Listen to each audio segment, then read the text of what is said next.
Welcome to Spectral Edition. I'm Tim Prossel. I was thinking about when I first became interested in ghosts, and I'm sure it was when I was a boy growing up about 50 miles out of Chicago.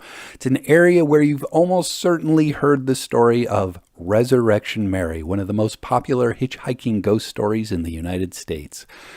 Very quickly, the story is of a young woman who passed away, but that doesn't stop her from wanting to go dancing. So her ghost hitches rides with young men. They drive for a while. I think in some versions they actually go dancing, but at some point in the evening, Mary vanishes, and the poor guy driving her realizes she was a ghost. I've got a ghost report here that called that to mind for some reason. I think it's because it's about a young woman who lost her life, but her ghost lingers, and it's also set in Illinois.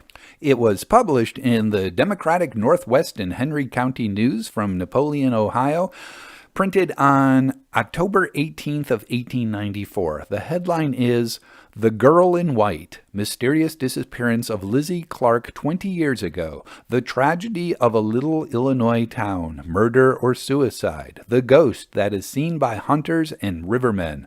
It is always arrayed in a white gown." Fully 20 years have passed since Lizzie Clark, an orphan with a heritage, disappeared from a hotel in Dallas City, Illinois, as completely as if the earth had swallowed her up.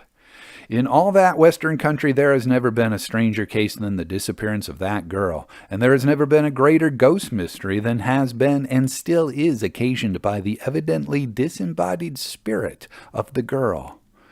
The story of Lizzie Clark has been county history. She was an orphan and had some property and money. A guardian had been appointed, and Lizzie, being ambitious to add to her little store, set about to work in a hotel hard by the river's edge. Through the dining room of this hotel runs the line between Hancock and Henderson counties, so that often a guest reached from Hancock into Henderson County when after butter. A country swain and his lass, if seated opposite each other at this board, are in different counties. Many a man wanted for some offense in Hancock County has sat at this table in Henderson County and grinned at the sheriff of Hancock County. It was one afternoon, about 20 years ago, that Lizzie Clark, who had been washing dishes in the kitchen, stepped out into the yard of the hotel.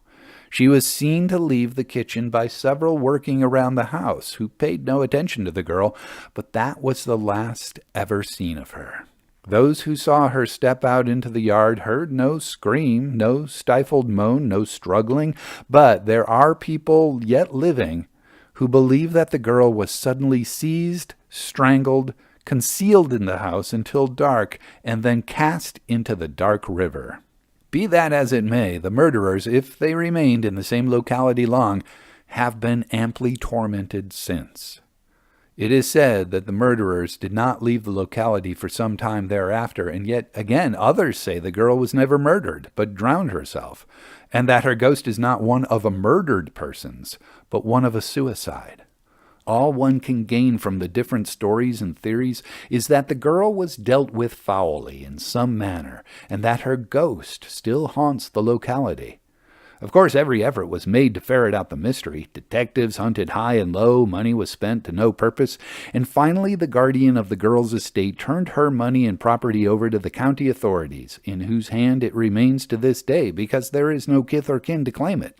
The girl's ghost was first seen in December 1887, when a party of duck hunters were returning to Dallas City from the islands. An excursion steamer had become disabled late in the season and was lying on the bank of the island across the bay. She was in a rather bad fix. It was expected to leave her there during the winter. As the hunters neared the craft, a form in white was seen to run out upon the upper deck. It was a young girl's figure, and she was evidently being pursued, for from across the water came screams, and then the following words, "Leave me alone! Leave me alone or I will drown myself!" With that, the specter flung itself into the river. There was a splash, and the cold waters closed over the white body. Several times during that winter, the ghost of Lizzie Clark was seen at night and at early candlelight around the disabled steamer. When the steamer was taken away the next spring, workmen and steamboatmen heard pitiful screams from the willows on shore as the boat moved away.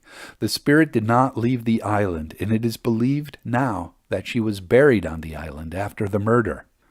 Of later years, however, the girl's ghost has been seen in a skiff at night, and it was only a few evenings ago that one of the St. Louis and St. Paul fast steamers ran into the spectral thing.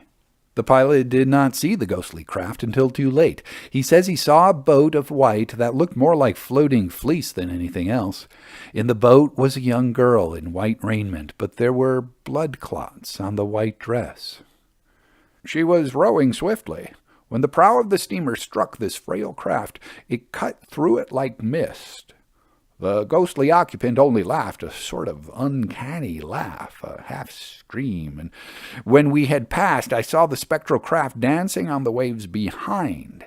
I doubt if any ordinary skiff could have lived in the waves of our steamer right under the paddles. Thus spoke the pilot, and he is a man of few words and sterling integrity.